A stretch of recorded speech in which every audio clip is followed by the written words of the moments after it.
नमस्कार दोस्तों, मैं गगन Awasthi ji Asia world wide से आज एक ऐसे तकलीफ की दवा आपके लिए लाया हूँ जो अमूमन हर हिंदुस्तानियों की है। दो प्रकार का दर्द होता है दोस्तों, एक होता है दिल का और एक होता है हड्डियों का। हमारे बीच में मशहूर हड्डियों के डॉक्टर मौजूद हैं।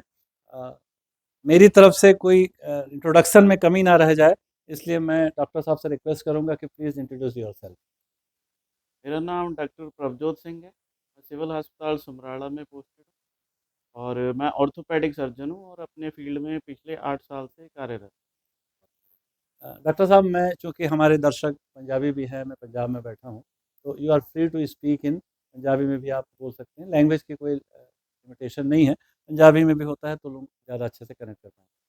डॉक्टर साहब, हम ये जानना चाह रहे हैं कि हड्डियों का हमारे बेहतर जीवन में, एक खुशहाल जीवन में क्या इम्पोर्टेंस हड्डियों का ऐसा है जी, मस्कुलोस्केलेटल सिस्टम में ऑर्थोपेडिक्स आती है जी। तो उसमें हमारी मांसपेशियाँ आ जाती हैं और हड्डियाँ आ जाती हैं। तो इसका बचपन से लेकर बुढ़ापे तक काफ़ी ज़्यादा इम्पोर्टेंस। बच्चा पैदा होता है, ग्रोथ होती है, एडोलेसेंट में आता है, तो फिर बुढ़ापा भी आता है बाद। पूरा स्ट्रक्चर ही हड्डियों पे खड़ा है हाँ, क्या? उन पे ही खड़ा है। तो इसका हेल्दी होना बहुत ज़रूरी है। तो ज़्यादा प्रॉब्लम्स आती हैं ग्रोइंग एज में और लास्ट एज में। जिद इनिशियल में और बुढ़ापे और में। हाँ, ज़्यादा उसमें आती हैं प्रॉब्लम। जो जो डॉक्टर साहब आपने अपनी प्रैक्टिस में देखा होगा, आज से 25-50 साल पहले उतनी प्रॉब्लम हड्डियों की नहीं थी, अब ज़्यादा दिख रही है। क्या रीज़न पा रहे हैं जब आप पेशेंट से इंटरेक्शन करते हैं? व्हाट यू डायग्नोज़ कि क्यों ऐसा हो पा रहा है पिछले 10-12 साल हड्डियों की समस्या बढ़ रही है? पिछले आप ऐसे लगा लीजिए पिछले 20 सालों से व्हाइट कॉलर जॉब्स ज़्यादा बढ़ गई। अच्छा, ऑल जी, टाइम बैठे रहना है 8 घंटे, 10 घंटे, 11 घंटे, अच्छा एक फिज़िकल। ही पोस्चर में बैठे रहना है, फिज़िकल वर्क नहीं है।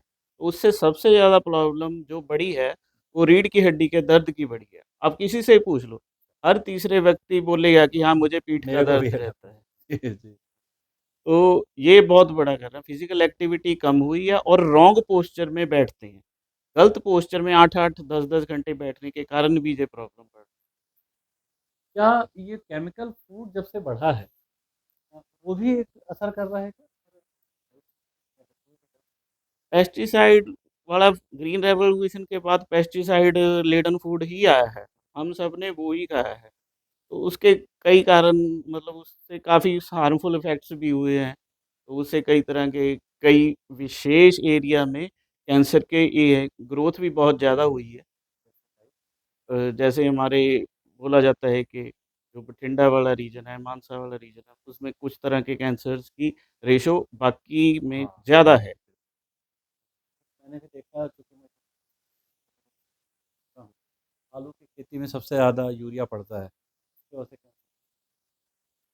क्या कुछ ध्यान रखना चाहिए? अलग-अलग देखते हैं, पहले आते हैं खान किस तरीके का खान-पान रखें, हमारा जो खून है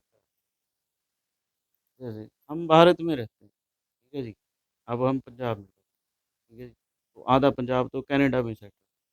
तो आप वहाँ की डाइटरी हैबिट्स और यहाँ की डाइटरी हैबिट्स का डिफरेंस देख लीजिए। वहाँ वो सब तरह की डाइट्स खाते हैं, नियरली बैलेंस्ड डाइट खाते हैं, यहाँ नहीं खाते। हमारे यहाँ ज़्यादा वेजिटेरियन डाइट का ट्रेंड है। तो एक्चुअल में वेजिटेरियन डाइट में कुछ तरह के माइक्रो न्यूट्रिएंट्स, विटामिन, मिनरल्स की कमी रह जाती है। तो उस कारण हड्डियों की भी प्रॉब्लम आती है। अच्छा, यहीं से डॉक्टर साहब मुझे याद आया, फूड सप्लीमेंट का एक बड़ा ट्रेंड चला है सजेस्ट करने। दूसरी तरफ ये दिखा है कि फूड सप्लीमेंट के बहुत गजब के साइड इफेक्ट। ये फूड सप्लीमेंट का क्या इंपॉर्टेंस है, किस तरीके का फूड सप्लीमेंट आजकल? फूड सप्लीमेंट का ऐसे है जी, कि कई बार तो जो लिखा होता है लेबल पे, वो होता ही नहीं है। वो किसी सर्ट अच्छा, हाँ, जो उस पे लेबल लिखा है कि इसमें ये है, तो उसको किसी अच्छी लेबॉरेटरी से टेस्ट ज़रूर करवाना चाहिए। सर्टिफाइड हाँ, चीज़ें होती सर्टिफ़ाइड किसी अच्छे ब्रांड से, वो टेस्टेड हो तो ही बढ़िया रहता है। कई बार तो वैसे ही खिला देते हैं और होता भी ये कॉस्टली है। हैं। हड्डियों का इलाज जनरल लोगों की अवधारणा है, हड्डियों का इलाज बड़ा महंगा है। तो सरकार की कुछ व्यवस्थाएँ हैं जहाँ पे सस्ते में या फ्री में इलाज हो जाता है? जैसे मैं सरकारी हॉस्पिटल में पोस्टेड हूँ, तो वहाँ तो हमारे जो घुटने हैं वो भी फ्री बदले जाते हैं। रियली? हाँ जी, वो आयुष्मान भारत योजना है, 5 लाख तक का फ्री है, घुटने फ्री हैं अगर बदलने हैं जिसकी ज़रूरत है। तो ऐसे ही जो चूल्हा है, जिसको कूल्हा बोलते हैं हिंदी में, उसका भी फ्री इलाज होता है और बाकी भी फ्री होता है। दोस्तों ये विशेष आपको ध्यान से सुनना है, समझना है। अगर आप सक्षम भी हैं, तो इस सूचना को डॉक्टर साहब की इस महत्वपूर्ण जानकारी को उन लोगों तक पहुँचाना है जो समाज में आर्थिक तौर पे संकट में हैं और जी वर्ल्ड वाइड एशिया की तरफ के माध्यम से आपको उन लोगों को लाना है ताकि हम उन सुविधाओं का उनको लाभ दिला सकें। डॉक्टर साहब एक और बात निकल के आती है कि क्या ये जो हमारा जो टाइम टेबल है, रूटीन है, तो रूटीन कहीं कुछ गड़बड़ है? सोने का, उठने का? रूटीन पूरा ही गड़बड़ है। तो जैसे मान लीजिए कोई भी काम कर रहा है, जैसे कॉमनली जो ऑफ़िस में जाता है 9 से 5 काम करता है, तो ज़्यादातर वो ऑफ़िस जॉब है, तो डेस्कटॉप पे, लैपटॉप पे ही काम हो। फिज़िकल एक्टिविटी कोई नहीं हो और फिर उसके बाद ज़्यादा टाइम कई बारी मोबाइल पे भी। जी, हाँ, जी, तो कई लोग तो ऐसे हैं दिन में 7-7 घंटे मोबाइल देखते रहते हैं, फिर सर्वाइकल स्पॉन्डिलोसिस की प्रॉब्लम आती है, बहुत आई हाँ, साइट की भी प्रॉब्लम हाँ। आती है। तो हाँ जी, चश्मा लगता है, काफ़ी ये फिर काफ़ी प्रॉब्लम्स और भी उसमें ऐड हो जाती हैं और डाइट तो बिल्कुल ही ठीक है ही नहीं। हाँ, जो अमीर भी है, जिसको नॉलेज भी है, वो भी तकरीबन एक तरह की ही डाइट खा रहा है, वेरिएबिलिटी नहीं रहता, बैलेंस डाइट नहीं खाता। हम गरीब की तो नहीं, वो तो खा नहीं सकता, जिसके पास है भी सारा कुछ और नॉलेज भी है, वो भी अच्छी डाइट नहीं ले रहा, बैलेंस डाइट नहीं ले रहा। दोस्तों बात को आपने ध्यान से सुना होगा और हम जी Asia world wide we are not talking in the word only. आप अपनी समस्याएँ हड्डियों से जुड़ी हुई हमारे तक लाएँ। हम डॉक्टर साहब से पर्सनल समय लेकर के उसका समाधान आपको आप तक पहुँचाएँगे एक प्रॉपर चैनल के थ्रू।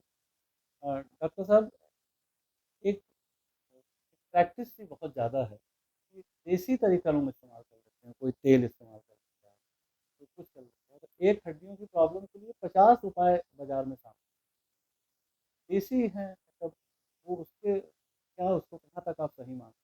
क्या करना चाहिए? ये जी मालिशिये होते हैं आम तौर पे, मालिश मालिश अच्छा करते हैं, मालिश करना, जी। अलग-अलग तरह के इन्होंने खुद के ही तेल बनाए होते हैं। एक क्वैक्स होते हैं, हम इसको झोला छाप भी बोलते हैं। ये बहुत ज़्यादा फैले हुए हैं, लगभग इज़ 2-3 इट इफेक्टिव? नहीं इफ़ेक्टिव तो नहीं है। आप एक ही चीज़ को सारी डिज़ीज़ में कैसे चला सकते हो?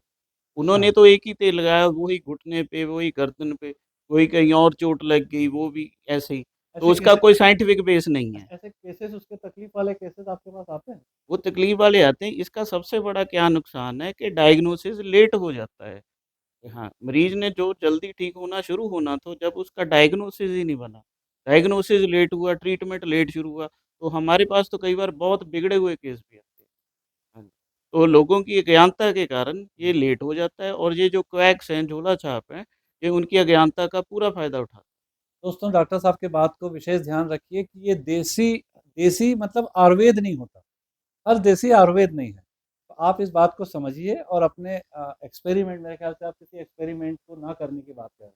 शरीर से एक्सपेरिमेंट नहीं करना। बिल्कुल, शरीर एक बार जीवन में मिला है, इसके साथ एक्सपेरिमेंट नहीं करना चाहिए और अपने को अपनी सुविधाएँ हैं, सरकार की सुविधाएँ हैं। डॉक्टर साहब जैसे लर्नेड लोग आपके हर ज़िले, हर तहसील, हर हॉस्पिटल में बैठे हैं, तो better to go with the expertise, right sir. कुछ पर्सनल चीज़ें हैं, when you feel you are a doctor, how you feel? अच्छा लगता है, लोगों को ठीक करके अच्छा लगता है। जैसे एक्सीडेंट केस आता है, उसकी जाँघ की हड्डी टूटी है, लात की हड्डी टूटी है, वो बिल्कुल बेजार होता है, बेड पे लेटा होता है।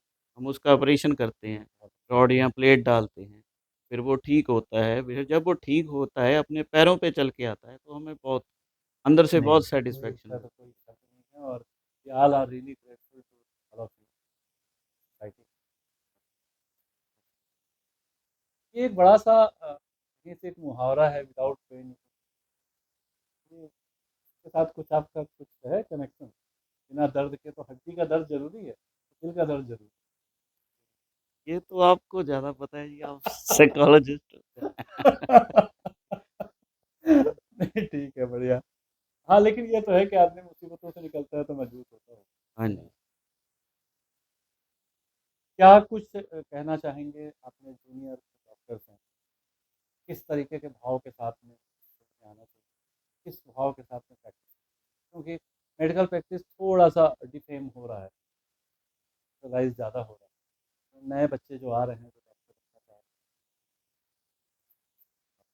उनके लिए कुछ मैसेज में चाह देखिए हमारा प्रोफ़ेशन बड़ा नोबल प्रोफ़ेशन है, ठीक है जी। तो इसको नोबल रखने के लिए जो अपकमिंग डॉक्टर्स हैं, जो हमारे जैसे ऑर्थोपेडिक्स के फ़ील्ड में आ रहे हैं, तो उन्हें थोड़ा-सा खुद पे ध्यान देना होगा और ये ध्यान रखना होगा कि हम अपनी तरफ से कोई डिस्कम्फ़र्ट उनको ना दें। उनको सही एजुकेशन देनी है, सही सारी प्रिकॉशंस बतानी है और थोड़ा सुनिश्चित करना है कि वो उस चीज़ को फ़ॉलो करें। ये वर्ल्ड वाइज एशिया आपने जो कॉम्पिटिशन निकाला उसमें बहुत बहुत साथ देता है। बस आप जाते जाते मोट बेसिक मैसेज हमारे दर्शकों को दे दें, specially rates with the own health.